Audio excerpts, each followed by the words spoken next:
Well, it's it's that time again, boys. Today, we have returned to MLB The Show 18. MLB 18 was quite the divisive game, let's put it that way. Or let's just not. MLB The Show 18 is probably the worst MLB The Show ever, at least from a Diamond Dynasty standpoint. Now, I'm not gonna lie, I am gonna on the game in this video a little bit, but there are some things that MLB The Show 18 actually did somewhat well, so I want to give credit where credit is due. Number one, and you know, it might sound like a small feature, but the UI is so much faster than it was in 17 and 16. And what I mean by that is you can legitimately move through these teams so fast without like pretty much any waiting. You couldn't do that. So they definitely did some really good stuff on the back end of this game for sure. All right, remember when I said that they actually did a little bit good? I might have been lying because I'm looking around and I thought there was another thing that I remembered that they did good, but I don't see it. MLB The Show 18 sucked. There are multiple reasons why this game sucked. I didn't think the gameplay in 17 was very good, but it was saved by the content. The same cannot be said for MLB 18. And a big reason why is that word, that one, you know what I'm talking about, Immortals. If you don't know what Immortals are, they're basically the best cards in the game. This row right here, I'll show you guys more about this whole screen I'm on, but this row right here, you can see these guys with this kind of orange, red, yellow card art.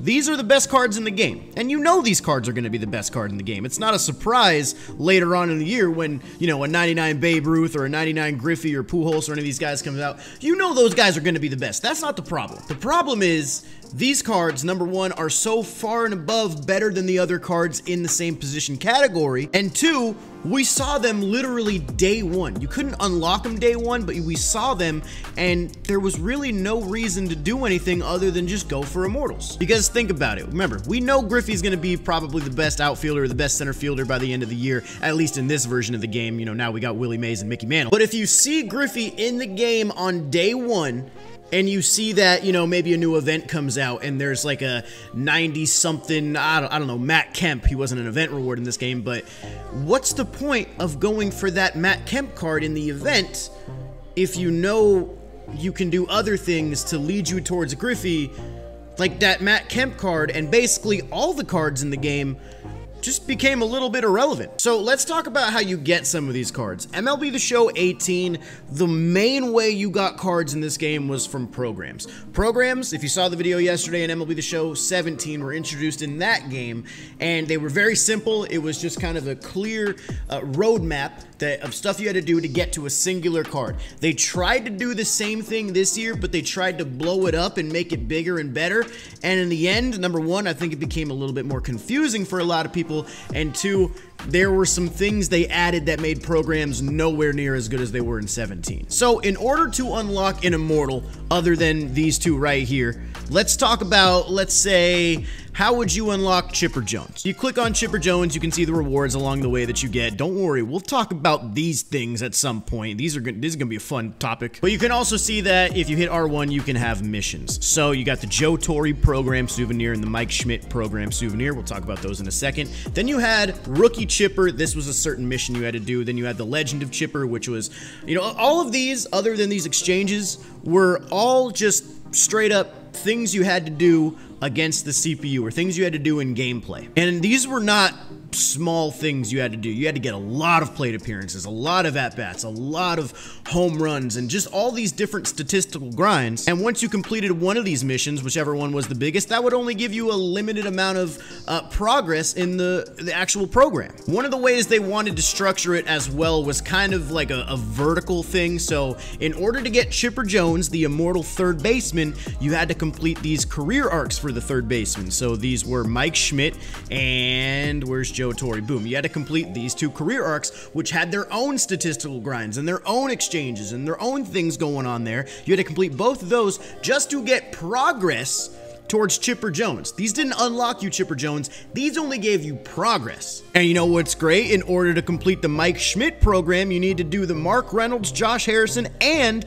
Buddy Bell programs as well. So you go down over to third base, boom, Buddy Bell, Josh Harrison, and Mark Reynolds. You have to do all three of these programs in order to get the career arcs, in order to get the career arcs done to get the immortal. You see how it just stacks on top of each other? The grinds just became way too tedious, way too many stats. Nobody wanted to grind for immortals. Only the hardcore players were really out there getting into these cards.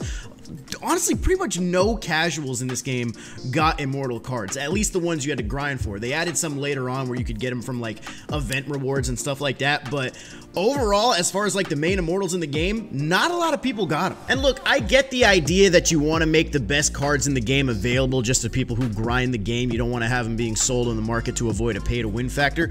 I get it, but this is not the way to do it. This is too much. The way they do it now in 20 is great. This was way too overboard. Let's just take a look at Bob Gibson as well. You gotta get the Zach Greinke program souvenir. I think there was another one too, Don Sutton. I had gotten Don Sutton. I never even finished Greinke's program souvenir. Then you still have to get 274 strikeouts with Bob Gibson in offline play or online play if you use them, but you could not choose your starting pitcher this year. You put Bob Gibson in your starting rotation and you just hope that you land on him, and then when you do, you got to just tally a ton of strikeouts. You see what I mean? It's way too overboard. Now, the best thing is that, all right, let's say you complete all of these crazy statistical grinds. Let's say you're done with everything. Then you have the exchanges. Wow, these exchanges were awful. The player exchange usually wasn't that bad, but when you got down to the jersey and the hat exchanges, these, in my opinion, these kind of killed the fun of the game. Let's go to jersey exchange. Let's see. Boom, I got a couple Cardinals jerseys right here. These were called souvenirs. Jerseys, signed baseballs, bobbleheads, hats, all these things were just called souvenirs. They were things that were just in your inventory. And remember, you cannot use these Cardinals jerseys. You cannot use a team's jersey on your thing. These were literally in your inventory just for exchange value. They were not there for anything else. They had no other value. You could sell them on the market, sure, but other than that, no in-game value whatsoever. So let's exchange these Cardinals jerseys I have. Let's go two here and this one. Look how much progress I have, bro. I only have 15%, and I only have the option to get these 4 different jerseys. The silver, the gold, and then there's 2 diamonds. And let's go ahead and take a look at what some of these are going for. Let's go Cardinals. Let's go jersey. 2,000 stubs a piece, 1,000 stubs a piece. These ones are 5K to 30K. Yeah, they give you a little bit more exchange value, but it's not that much. You're still gonna be spending a ton of stubs to get these cards. And you guys saw, I literally only had like 15%. You had to exchange so many of these, and they literally had no value. I mean, like, what's the point of opening a pack and pulling an autographed baseball that you don't even use? You just exchange it, or you collect it, and you get like a I don't even remember. Let's see, where's the collector? Where's collect souvenirs? Collect baseball autographs, and you get a 90 Ryan Sand. You get a 90 overall card for collecting a ton of these baseball autograph things, for collecting like 35 or all of them. No, you're telling me I gotta spend all those stubs just to get a 90 Ryan Sandberg when he's not even as good as a guy like Immortal Jackie. Immortals and souvenirs killed this game. And the sad thing is, this was really the main way to earn cards. Yeah, of course, they had ranked season rewards. They had some VR flawless rewards. They had some event rewards. But as far as offline grinding, these programs were it. Now, towards the late end of the year, there were a couple cards that came out that could compete with Immortals. This postseason Steve Pearce card was actually ridiculous. This card could compete because in MLB The Show 18, the only attribute that mattered on a card was power. Contact stats, irrelevant. Vision, irrelevant. Say whatever you want about the fielding, you might want to have better fielders out there, sure, but power, as far as the hitting, was the only stat that mattered. This game was home run or bust. And that's also not an exaggeration, because even in the pre-release streams for 19, the developers said themselves, they were like, yeah, contact hitters just simply weren't getting enough power on their swings to actually make them usable. Contact hitters like Kenny Lofton, Ichiro, those guys, worthless this year. Guys like like Steve Pearce? Amazing, because he had good power. They also had the ticket counter in this game, which was cool. There were some, you know, decent cards, but once again, why would you go for Brooks Robinson in the ticket counter when you could just go for Chipper Jones by grinding offline stats? They did eventually add an Immortal into the ticket counter, and it's Yogi Berra, but they added this guy in like September or something, August, and then they didn't touch the ticket counter for the rest of the year. They were just like, yeah, we're done with this. I don't know, man. There was just so much wrong with MLB 18. It's hard to even have like good nostalgic memories about this game. Like, yeah, I still uploaded this game all throughout the year, and I got some good channel growth out of it, and, you know, it was, you know, 17 and this game were the foundation for the community I've built and everything, but it just wasn't a fun game. Oh, by the way, if you wanted even more of a reason to hate MLB The Show 18, let me show you this.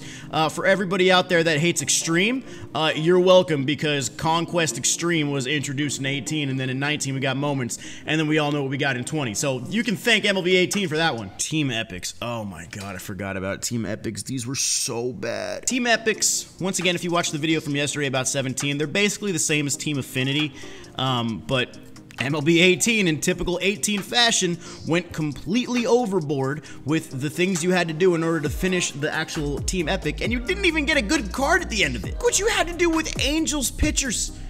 200 innings, 12 wins, 160 strikeouts, and 15 saves, and that's just for progress. That's not even for the card. You had to do exchanges, of course. You had to beat the division rival. You have to do all of these things. You gotta tally 3 hits with Jim.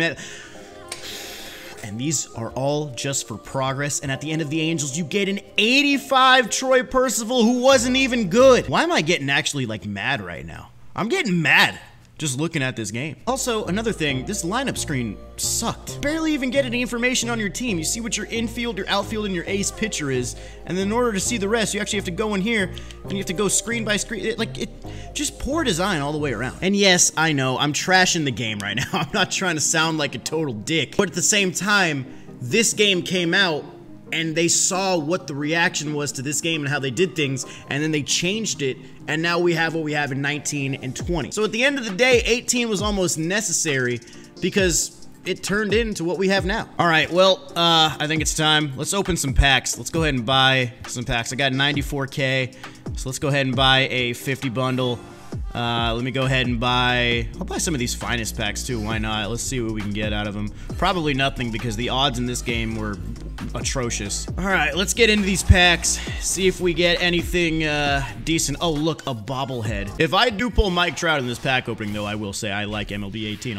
I'll sell out. Screw it. Oh, look at that. A diamond bobblehead, Jorge Posada. Sick. Ryan Schimpf. Oh man, you know the game sucked when a 65 overall bronze second baseman was actually better than 99 Jackie Robinson. I'm about like 20 packs into this. Got nothing. I mean, at this point, I'm just kind of looking towards those finest packs. I'm kind of excited to see if I get anything good out of that. What is this? What is... Why did I just get 10 packs? This is without a doubt the most exciting pack opening I've ever... How did I even post pack openings on this game on my channel?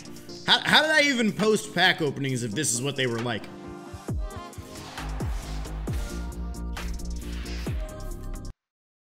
Oh, wait, what? Oh, did I open it? I didn't even realize I opened a finest pack. I was on autopilot right there. Oh my god, I got a gold. Guys, I got Beltray. I got something. Anything? Anything? Any last pack magic here? On the standards? Come on, baby. We got a gold jersey? Nope. I pulled 1 gold in a 50-pack bundle. Also, we got some souvenirs packs. Who's excited? A hat and a ball. Now I can actually open these finest packs, now that I know I'm doing it too. Is that a 96? Or no, that's, whoa. Okay, we got a live series diamond. Let's open up another one and see what happens. Oh, maybe that was good, because we got Rendon. We got a gold in that one, so let's see. And we're finishing it out with another gold. So we did pull 2 diamonds. We got Blake Snell and Rendon. Oh, dude, this is another thing. Just look at the market, man. There wasn't even a 99 overall card on the market. Every 99 was an Immortal. All right, well, I've shown you a lot of MLB 18. Now I think it's time to show you guys some gameplay. I'm about to play a 5-inning game against none other than your friend Kyle. His links will be in the description. He's one of the best MLB The Show players in the world, so make sure to go show him some love. His YouTube is killing it. Go check him out. This dude's actually going to Bayfront. Okay, Kyle. Oh yeah, there's pitcher roulette. I don't get to choose my starting pitcher. 93 Arrieta versus Arrieta. Kyle's on D. Goss's account, who's another top player in the game, just because he didn't have a team, I guess. So, here we go. This is gonna be so weird, dude. Not a good start. Ken Griffey Jr. was legitimately the best card in the game, without a doubt. Right into the shift. Oh my god, I actually got a single in this game. The pitch speeds are so slow. Did I get all of that? Tell me Babe Ruth just hit a tank off Kyle. No! Warning track power. Oh, what? Okay. I thought Arrieta would have that. What was that? Dude, I'm dotting Kyle up right now. Get the out at second. Okay, Babe Ruth. Nice play. Oh, we're both ending it with a fly ball. Is Kyle gonna change pitchers here in the third? Who do you got? Is this Koji? Is this Koji? Yeah, dude, this card was kind of sick. This guy had a good pitch selection. The splitter is his primary pitch. That was easily the most effective pitch this year. It wasn't the sinker like it was, or like it is in MLB 20. It's because the pitch speeds are so slow in this game that off speed was way more effective. You really didn't need to have a good fastball to be successful as a pitcher in this game. So guys like Don Sutton were a lot better in this game. Guys like Koji were. Bruce Sutter out of the pen. It wasn't your typical, you know, you guys who throw gas. It wasn't like that in this game. There we go. There we go. I got one. The great Bambino launched that thing, dude. That almost went to the sand out there. I really wish there was a replay button. Take to play, Albert. Oh, Albert! With the jump throw. 94 speed going down the line. Let's see what Billy Wagner's got. Immortal Billy. No! Kyle didn't just tie it. No! See what I mean, man? It's pointless to use guys with velo in this game. It's all about the off speed. He missed it! Griffey. Griffey. Griffey. We're there. We're actually going to extras in a friendly game in MLB 18 in 2020. Is that going foul? Is that fair? How did that stay fair? Yo, but if that ain't the most MLB The Show 18 box score, I don't know what is. This game was 2-1. All 3 runs were hit from solo shots. Babe Ruth, and for Kyle, the best card in the game, Griffey. This is MLB 18 in a nutshell. GG's to Kyle. That was a fun one to play. Guys, we've done MLB 17. We've done MLB 18. Next one will be MLB 19. That one should be a fun one. It's not too different from MLB 20, but it's cool to see some things that have changed and some things that, you know, have been done better. So look forward to that video. If you have enjoyed this video, please hit the thumbs up button. Make sure to subscribe down below if you're new. Appreciate you guys watching. I'll see you in the next one. Peace.